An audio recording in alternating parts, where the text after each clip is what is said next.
what's this fucking thing, Sopranos? What the fuck it is? You never watched it? That's supposed to be up. These are actual FBI recordings of 4 men talking about a mob TV show they love. They're discussing whether The Sopranos is based on them. That ball guy? More and more you pick up somebody. The men belong to a real New Jersey crime family called the DeCavalcanti family. These recordings were later used in court to convict them of murder, racketeering, extortion, illegal gambling, bribery, organized crime. They would rather break your arm off and beat you to death with your own arm rather than make love to a woman. He stabbed the guy in the eye with a fork. Don't fucking move! Violence and intimidation is why they survive. Oh, shit! This is a true story of extreme violence, brutality, and fear. These guys aren't just like the Sopranos. These are the real Sopranos. And this is the intimate tale of their rise and fall.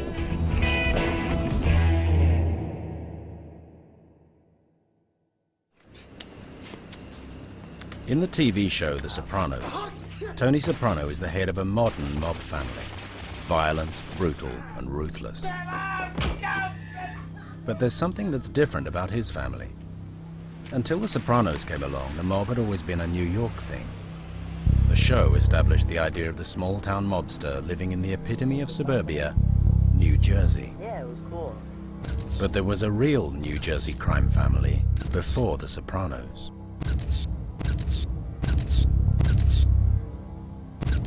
The DeCavalcanti family were based on the wrong side of the Hudson River.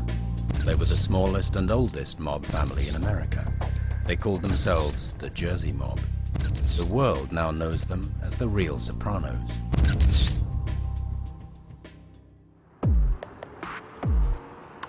Whoever the scriptwriters have listened or read the tapes of actual conversations by mafiosi, and they know that every other word is laced with profanity. No fucking way. So in the mob vernacular, You piece of shit!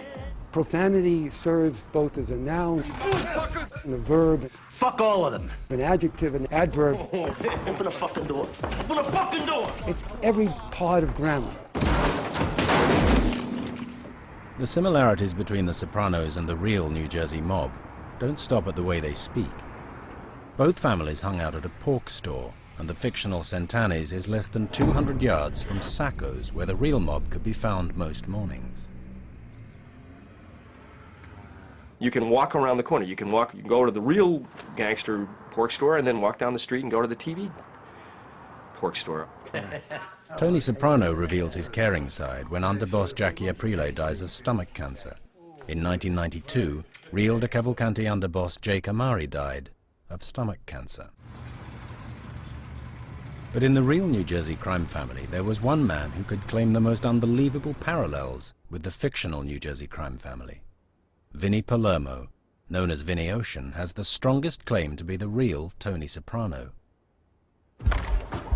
Tony Soprano owns a strip club, the Bada Bing. Vinnie Ocean owned Wiggles, a strip club in Queens. Tony and Vinnie are both capos. Both their crews are murderous and often incompetent. Tony Soprano lives in a mini mansion. Vinnie Ocean lived in this mini mansion. Both Tony and Vinnie take over their family without officially becoming boss. And both of them have trouble spelled with a capital FBI. What's going on? What are you doing? The world of the real Tony Soprano, Vinnie Palermo, was just as brutal and sometimes funnier than fiction. All right, we'll go to plan B. I'll talk to you later. And the mob isn't a career you retire from. For both men, there's only 3 ways it can end. You either die, you go away, or you cooperate. There's really no other way out of it. The rise and fall of Vinnie Ocean began in 1989. The DeCavalcantis were what they had always been, the poor relations of the New York Mafia. If you listen to Bruce Springsteen, he'll tell you everything you need to know about New Jersey. New Jersey is the place you want to get out of, and you aspire to come to New York. It's the place next to power. It's the place next to money. It's the place next to celebrity. No one took them seriously. If you asked anybody who was in the 5 families in New York, I don't think they'd want to be a member of the Jersey mob. I actually know of some cases where, you know, guys couldn't get made in New York and had to, as a last resort, take Jersey. The New York families look at the New Jersey family as a pathetic stepchild. The New York families call them farmers, and they really hate that. They were a branch office of the American Mafia, and they didn't like it. But this was the family Vinnie Paloma was trying to get into. He started at the bottom. He got his nickname because he, at one point, was involved in selling fish at the Fulton Fish Market, so they came up with the brilliant nickname Vinnie Ocean. Vinnie wasn't just working the fish market, he was hustling, and he'd married into the mob, the daughter of the underboss of the real Soprano family. I think he was street smart and willing to do things that other people were not willing to do. He was also able to kind of see other people's weaknesses. He's a very corporate guy, basically. You know, he would have been a great CEO. It was that willingness that got Vinnie Ocean his big chance. It was time for him to make his bones. In 1989, John Gotti, the biggest boss in the New York Mafia, wanted the Jersey mob to do him a favor. This is very important for our family. It'll give us some credence, make us look good with the other 5 families. John Gotti always kind of looked at the DeCavalcanti family as a Jersey mall or something, and so Gotti reached out to the DeCavalcanti family, the farmers, and asked them to do a little piece of work, that's the phrase they use, to basically shoot this guy who was a real estate developer in Staten Island. The developer's name was Fred Weiss. It was a Sunday morning, 1989. 4 cars drove in convoy over the bridge to Staten Island. Vinnie was one of a crew of 12 men staking out Fred Weiss's house.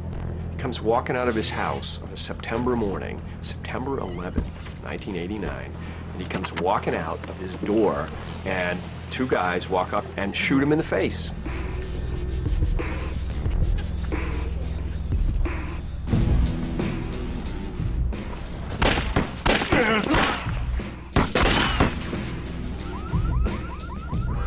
Vincent Palermo and James Gallo jumped back in the car. James said, go, go, go, so I pulled away, not too fast, not too slow. And that was a big deal because that was doing a favor for John Gotti. Therefore, Vinnie Palermo could do no wrong in the DeCavalcanti family from then on. A few days later, Vinnie Ocean became a made man in the DeCavalcanti family. When you were a member of the Cavalcanti family, you had no choice about being second banana or in second place to the New York families. But that was about to change. For Vinnie Ocean and the real Sopranos, the 1990s would be a time of murder, extortion, and vast quantities of cash. In The Sopranos, Tony lives the high life, always flush with cash provided in brown envelopes by the men in his crew. Tomorrow morning. This is lifted directly from the real-life mob. Vinnie Ocean, the real Tony Soprano, became a made man in the Jersey mob after the Staten Island hit. Now he, too, was part of that money-making machine. Getting into the family was as hard as getting into the most exclusive country club in America. It was an honor, not easily bestowed. Organized crime is organized. Vinnie was joining a carefully structured business. You have a boss, you have an underboss, you have a consigliere, and that would be called the administration of the family, the 3 highest people in the family. The boss was the only one who could appoint the capos. The capos were people, captains, who controlled the real working crews or units. Each capo had at least 10 people who were known as soldiers, people who were formerly and underwent a blood induction into the family. Vinny was now a soldier, a made man. He had taken an oath never to reveal the family secrets on pain of death. He'd moved up a rung from being an associate. You start off as an associate, and if you're a great earner, or if you're somebody that they can depend on to do dirty work that they need, you know, it's going to push your chances up to become a member. In the modern mob, it's all about cash flow. Associates have to kick money up to soldiers, soldiers to capos, and capos to the administration.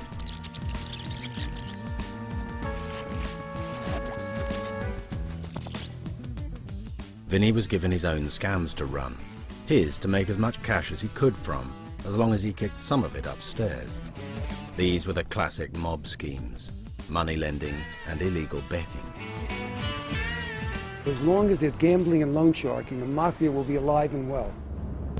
Frank Santasola spent 20 years as a cop infiltrating organized crime.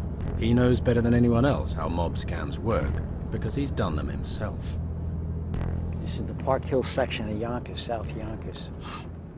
There used to be a club here, right here. I used to turn in work. This was a certain guy's club.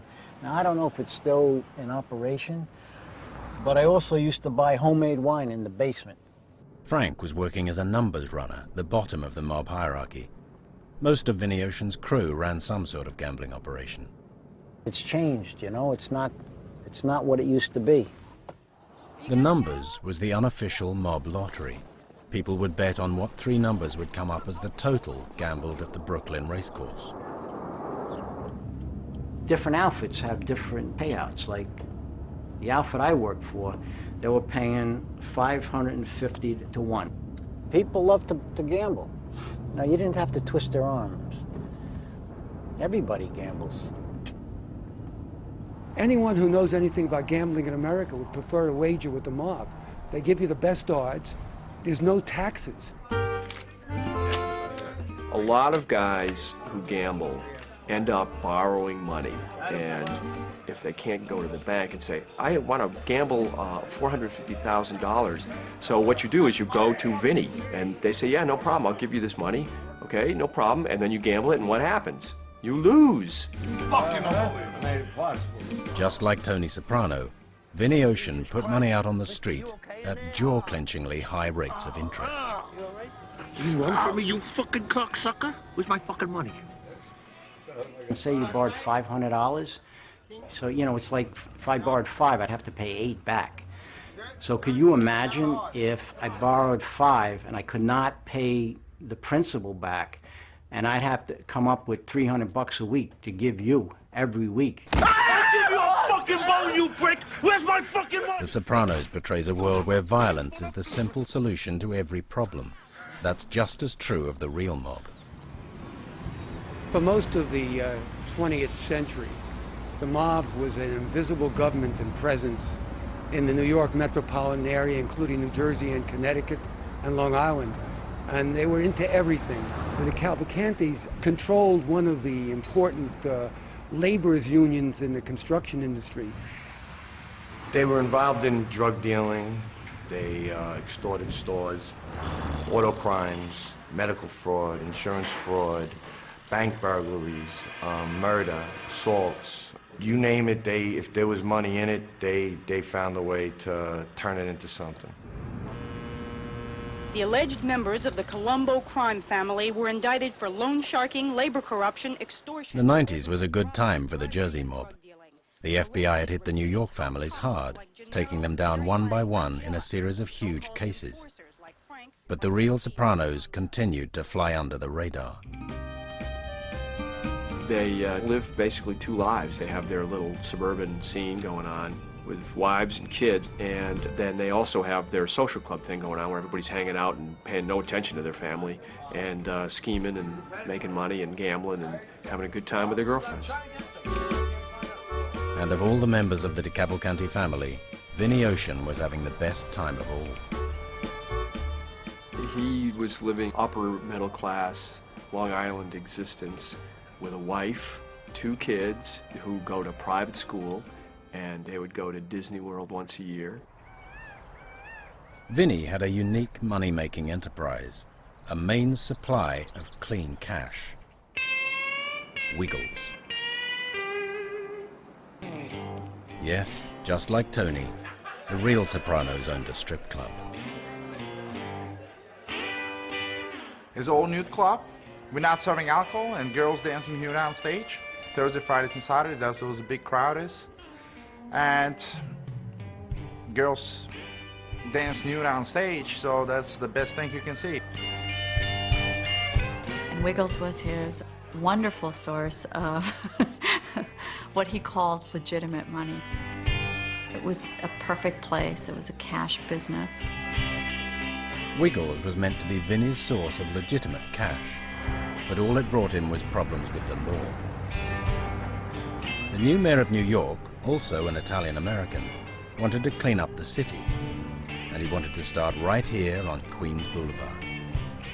Rudy Giuliani decided that it was a really bad idea to have strip clubs in neighborhoods. So they had come up with a law that would essentially eliminate any strip club that was within 500 feet of schools and churches. He had a lot of problems because they were trying to close down the nude bars. He was just incensed about it. Didn't they have better things to do with their time? The strip clubs claimed they were just enjoying their constitutional rights to freedom of speech. The city came up with a rule called 60-40. 60-40 is a strange rule.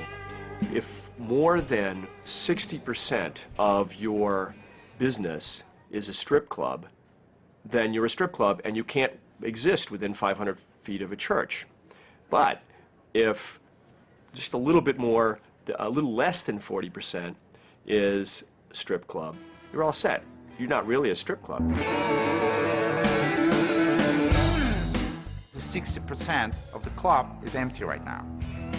The 60-40 trick enabled Wiggles to stay open, but it was still the constant subject of police attention. It's funny how that's an assignment that a lot of the officers really seem to covet, but they send in undercover officers to see if it's really a strip club, which is a really tough assignment, and they would kind of see what was offered in the VIP room. Some people talk to the girls, some people sniffing them hair for 15 minutes, and some people enjoying the dance, you know, watching girls dancing in front of them, and a little lap dance. Wiggles is still open today, under new management. But there was one thing even more important than cash: respect.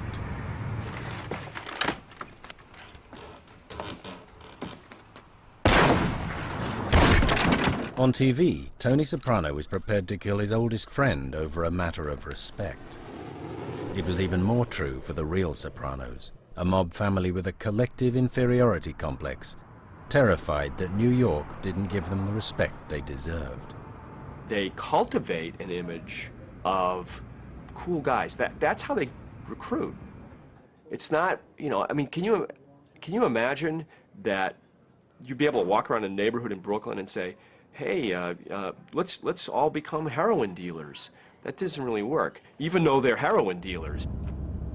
The Jersey mob's inferiority complex had a body count, and that gave Vinny his chance to step up to the very top. Those guys were sociopaths. They would rather break your arm off and beat you to death with your own arm rather than make love to a woman. I noticed. And you know, it used to concern me because I used to drink with them, eat with them, you know, party with them, weddings, wakes, funerals. The Jersey mob were prepared to murder their own acting boss, John D'Amato, to protect the family honor. D'Amato's girlfriend let something slip to another member of the family, Anthony Capo. She told me John D'Amato and her were going to sex clubs in the city and swapping partners, and that John was engaged in homosexual activities. It shocked me. I knew John for a long time. He was the boss of an organized crime family. He couldn't be acting that way. Anthony felt he just had to tell other people about this because supposedly the mafia has a rule which says you can't be gay and be in the mafia. I've met Anthony Capo once. He came down from his house in a bathrobe and looked like he was snorting his brains out all night. That's the impression I got of him, is just a coked up guy. He is sort of the psycho you go to when you need to get money from somebody. The guy owes you money, have Anthony go talk to the guy with the baseball bat. He called a meeting of the capos, and it was decided that for the sake of the family honor, D'Amato had to die. Nobody's gonna respect us if we have a gay homosexual boss sitting down and discussing Cosa Nostra business with other families. I don't think any family would be too pleased to hear that their boss was actually found in a gay bar. I don't think that would go over too well, at all. A car was waiting outside D'Amato's house. D'Amato came out and got in. Capo turned and shot him twice in the face.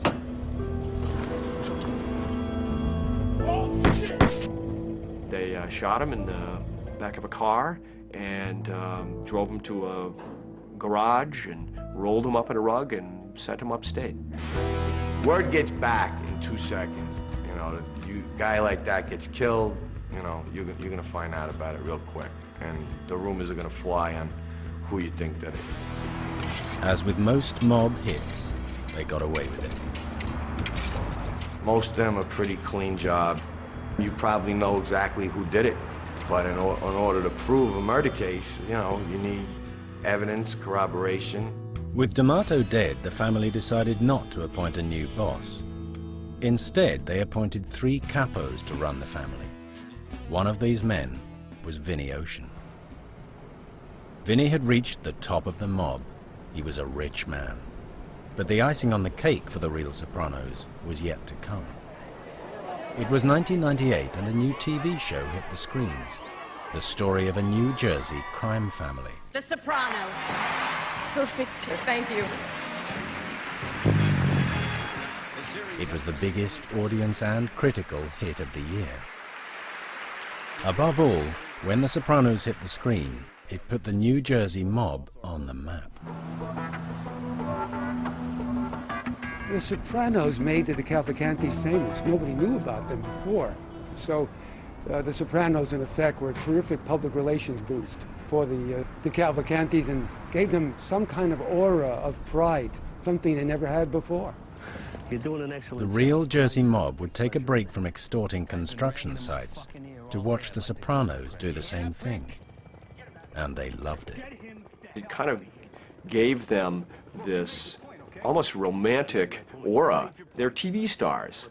That's the way they act about the thing. They talk about it as if, of course they make a TV show about us. So you know this day we're good, huh? A lot of these guys are barely making a living, and when they see something like this on TV, they feel much better about themselves. I think that they were thoroughly entertained by it. It's like anything else. They felt the thrill of being not imitated, but portrayed. Tony Soprano and the Bada Bing might look like they were based on Vinny Ocean and Wiggles, but the creators of the TV show insisted they hadn't copied the real Jersey mob. In fact, they did a PR job on them. The Sopranos made the real mob seem more successful than they were. The Sopranos is good entertainment, but it's terrible history. It's lousy facts. Anyone in the mob who lived the lifestyle of Tony Soprano wouldn't last one day. He begins his day by walking out of his mini mansion in his bathrobe. He walks down to pick up his newspaper. He's totally exposed. If anyone wanted to hit him or whack him, they could. All the mobsters that I've met in my lifetime, I've never met anybody that was a good guy. All they're interested in is their own self-survival, making money, and if necessary, murdering everybody in their path. Soprano is not your typical mobster. And in a bizarre mingling of fact and fiction, the Sopranos would play a role in the downfall of the real Jersey mob. On TV, it's a source of dramatic tension. The FBI are watching The Sopranos. In the real world, FBI surveillance tapes showed the Cavalcantis comparing themselves to Soprano characters, and this would damn them when they eventually came to trial. So what you have is a kind of art imitates life, imitates art. And you have gangsters sitting around watching The Sopranos and learning from them and imitating them. One of the arguments was, you know, the government can't prove that they're a crime family. And I said, what are you kidding? They've compared themselves to a, you know, a make-believe crime family. Vinnie Ocean and the Jersey Mob thought they were untouchables, but the show they loved would make them famous in all the wrong ways. The real Sopranos were about to find themselves top of everybody's hit list. Hey, there they are. On TV, the FBI are always on Tony Soprano's case. Their dream scenario is to flip one of his men. Big Pussy is a central figure in Tony's tightly knit crew, but with a drugs charge hanging over him, there's nothing else he can do. He agrees to wear a wire.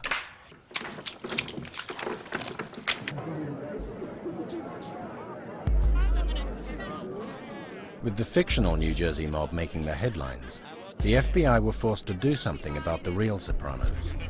Their #1 target was acting boss Vinnie Ocean. At the end of the day, you need a break. You need somebody who's going to do more than just offer you confidential information. You need somebody who's willing to make tapes.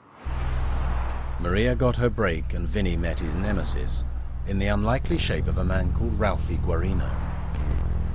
He was a short guy, medium build, salt and pepper hair, impeccably dressed, you know, a little bit of an olive complexion, you know, had to talk. Ralphie was a gambler. He is basically not a tough guy. He's not going to go around killing people. But what he's going to do is he's going to have his schemes. And this guy's like lives to scheme. He schemes the way I dream. Ralphie's big scam was a delivery of cash coming to the World Trade Center on the 13th of January 1998. The security van with the money arrived in the underground car park at 11 a.m. 2 guards put bags of money on a trolley and took the lift to the 11th floor.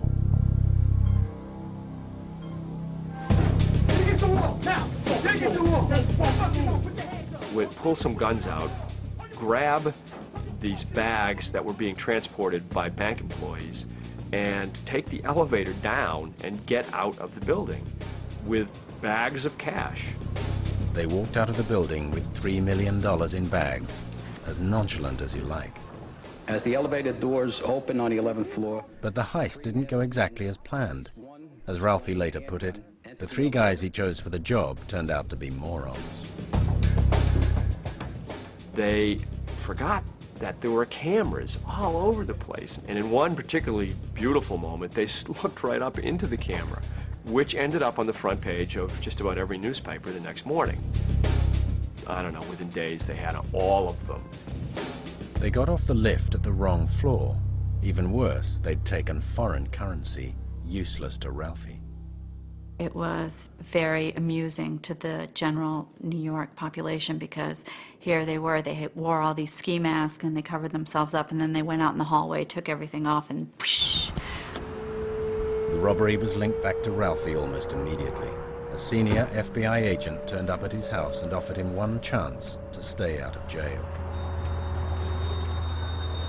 He was able to talk him through it and basically laid the cards on the table and said, here are your options, and you're doing yourself a lot of good and everybody else a lot of good if you join Team America.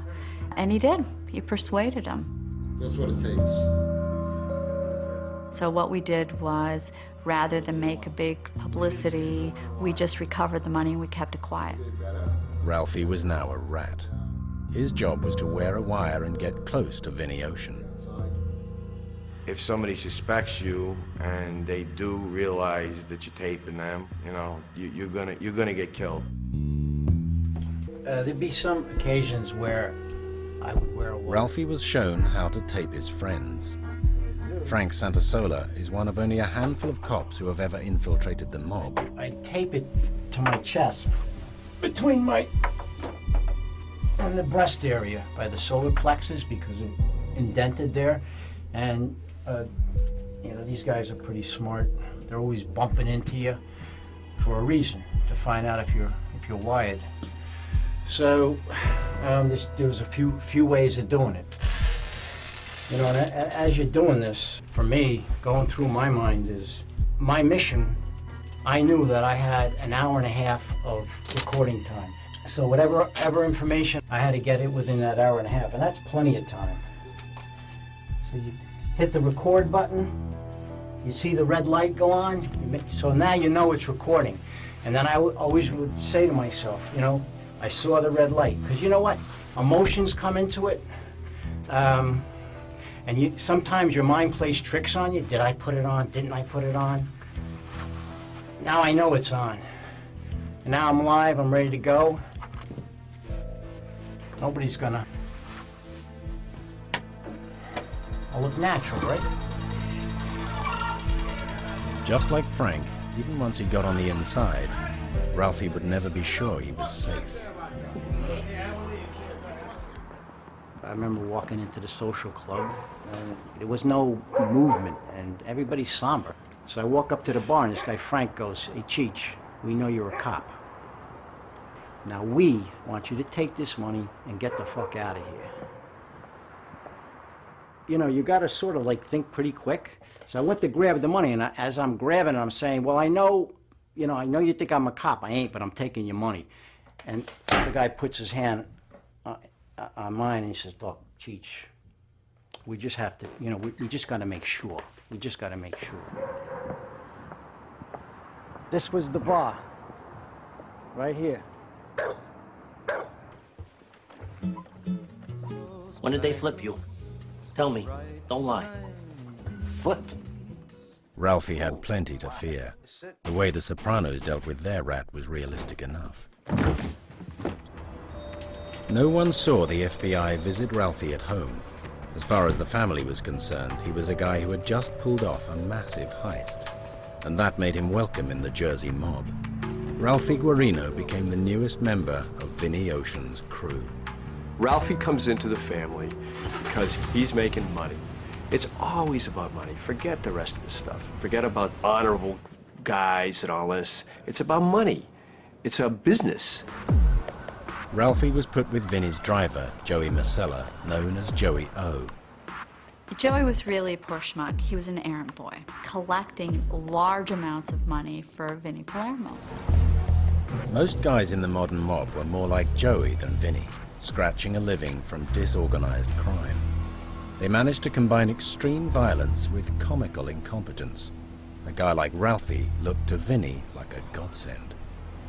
How could they not have known that Ralphie would possibly become an informant after his genius scheme exploded onto the front page of every newspaper in New York? It's hard to know, except I would point out that Ralphie kept bringing the money in, and as long as that money's coming in, the incentive to just whack somebody, it's just not there. Joey, on the other hand, had debts up to his eyeballs. Problems with his wife, problems with his ex-wife, problems with his girlfriend. He was one screw-up away from some serious trouble. Hey, sweetheart, listen. He was trying to run his own gambling business, and he had terrible luck. Always. I mean, running an illegal gambling business is very, very stressful. You got to pay off your bets, and if you don't have money, and if you haven't calculated correctly, you're always owing money, and it's a huge problem. He is always desperate for cash and constantly trying to come up with ways to make money. Joey had been waiting half a lifetime to become a made man. Finally, Vinny gave him his chance. Vinny wanted his rival, Big Ear's Charlie Majuri, dead. Majuri lived with his mother in this house in Linden, New Jersey. At the point that you're asked to do it, you basically have two options. Do it, or you better turn yourself in somewhere, because it's not as if you have any other choice. Are you sure we got the right house? I hope so. Hey. They spent hours parked in front of this guy's house, trying to figure out how they could get him when he's coming out. Killing Big Ears would get Joey back in the family's favor. Instead, he achieved nothing. The guys he was with didn't really seem to have much of a plan. It was pretty much go up to the door. If he answers it, we'll shoot him sort of thing. Who gives a shit if he lives with the mother or not? I'm just worried about the guy Let's across get the it street. The cop's gonna come, then what?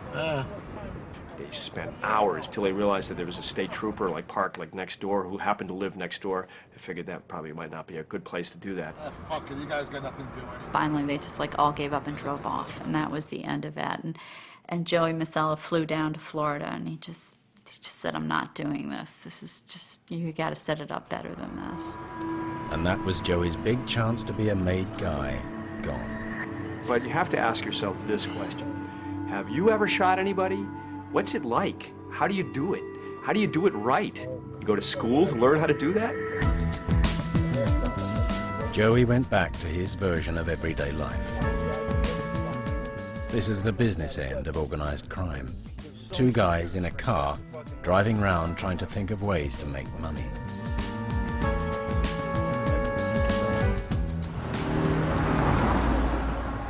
Ralphie had to keep Joey thinking he was another guy looking out for a scam. The FBI would create scenarios for him, plant jewelry or other valuables for him to pretend to steal. You pretend you have stolen property. What you do is when you do make recoveries of stolen property, you use it to set it up, and you offer to sell it. All the time, Ralphie was pumping Joey for information. What he and his handlers were getting was a picture of criminal incompetence. One of the things that happens with FBI tapes is they're supposed to turn the tape recorder off when people start talking about personal stuff. They don't. They leave it on all the time. Most of the talking is really boring because it's mostly, how are we going to make money? Who's making money? Well, how can we get a piece of that? So far, no one suspected Ralphie wasn't what he seemed, least of all his boss, Vinny Ocean. It was Joey who was getting himself into deeper and deeper trouble.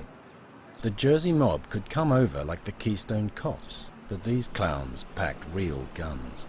I can't imagine what it would be like to get up every single morning thinking that some psychotic guy I owe $450,000 to could be parked outside my door. Hold on a minute. I'll call you back. He owed lots of money to people, and he owed money to people that were in other families. And whenever there's an issue about that, then the person that they're going to go to with their beef is your boss. Fuck out of here. Vinny had had enough. He told Joey he should have him killed. Fucking done with you. It's probably not the best idea to kill somebody who owes you money. Because probably, if you don't kill him, they'll pay you something, so you'll at least have some money coming in. In his case, I think he became kind of an embarrassment. It was October the 10th, 1998. Joey got a call from a bookmaker who owed him money to say he'd got $10,000 for him. He was called to a golf course way out in Brooklyn. They lured him out to a parking place.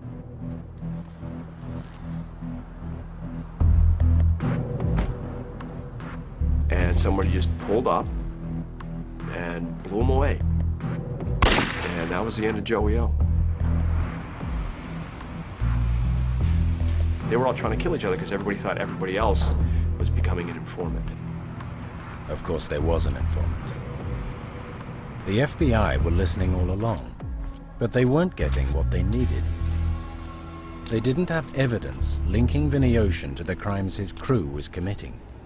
You can't go to victims. No victim wants to come in, and they'd rather pay the loan sharking debt. They used a tactic that had worked before. Who is this piece of shit? Vinny Plierman money. And so our cooperator offered him a cell phone, said, I've got this connection, and take it in as many minutes as you want. And that was the cell phone we had both. After Joey was killed, Ralphie was put with Tin Ear Sclafani, a gangster of the old school. Joe Tin Ear Sclafani, so named because he's deaf in one ear, was a former Marine who is a tough guy. He's the guy that pulls the trigger. Tin Ear might have been more frightening than Joey O, but he was just as incompetent. He wanted Ralphie's help with a hit. He was another, I mean, we always got stuck with people who were not very productive financially. He was always looking for things to do. And so one of the things that we investigated was that Sclafani had agreed to take the hit, and he was trying to get at him. And Sclafani was obsessed with trying to kill the guy on a motorcycle, but he didn't know how to drive a motorcycle. And it was just like these endless conversations about getting a motorcycle and how he and our cooperator were going to ride on it and what they were going to do. Other members of the crew were starting to suspect that Ralphie might be the rat after all. These were guys with a stack of bodies between them. They ordered a hit on him. We began to worry that they were suspicious of him. We were worried about the safety of our cooperating witness. We were worried about whether or not Vinnie Palermo would flee. The FBI was closing in on Vinnie Ocean. Ralphie's grave had already been dug. But the real Sopranos case was about to take a turn unprecedented in the history of the mob. FBI, open up! In The Sopranos, Tony is always waiting for that unwelcome knock at the door. Cavalcanti crime family is one of the oldest and most entrenched crime families in the La Costa Nostra. On the 2nd of December 1999, the police and the FBI arrested 40 members of the De Cavalcanti crime family in the biggest ever swoop on the mob. The press called it the real Sopranos case.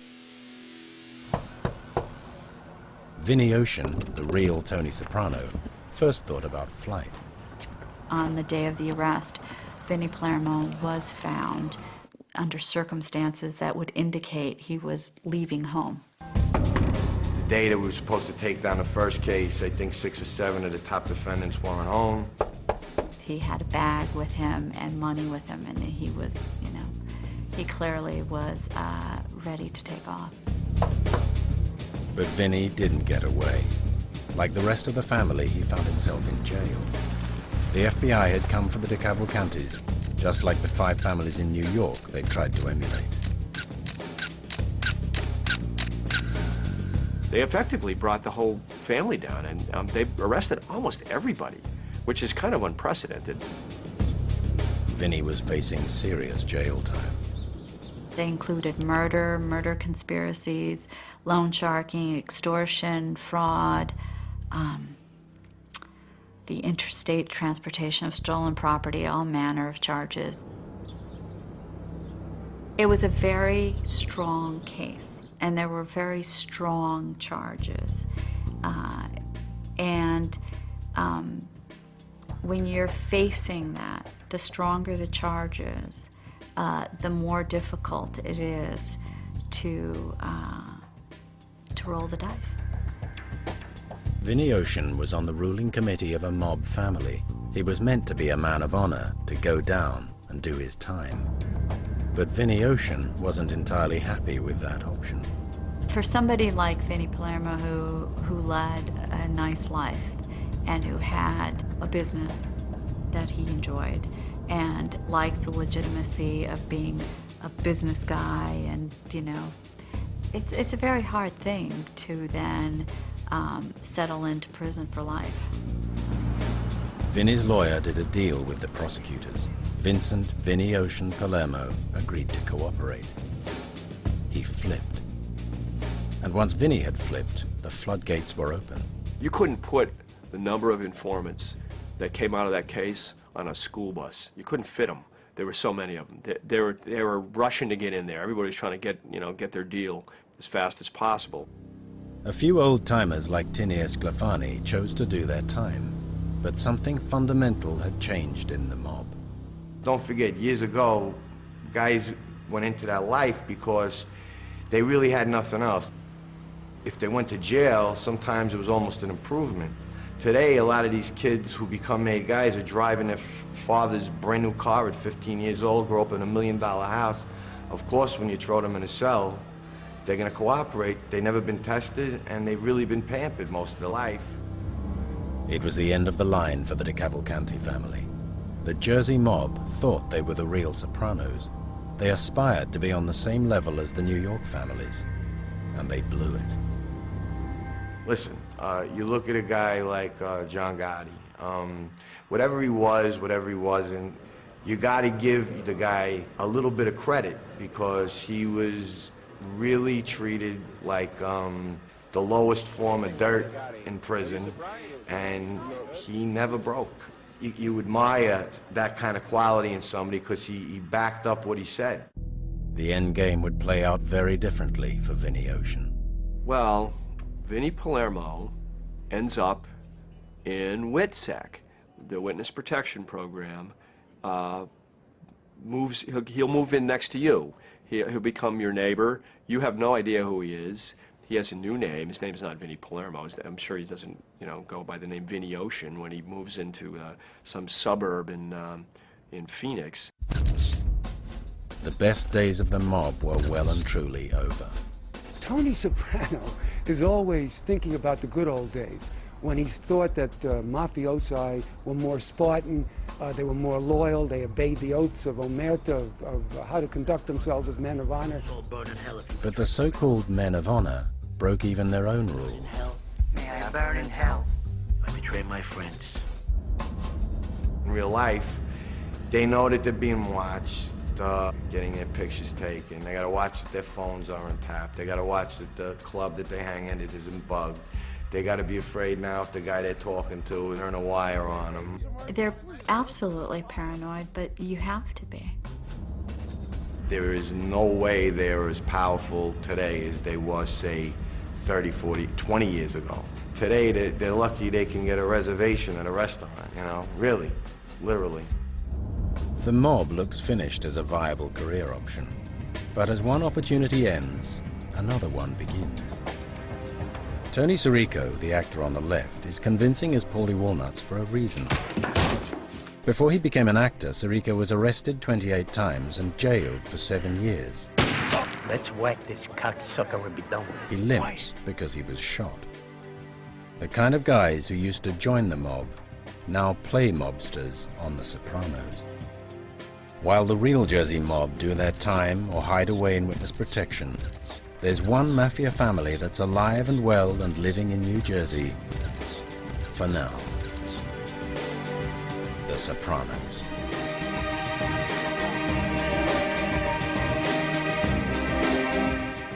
Just tell me what I'm supposed to do.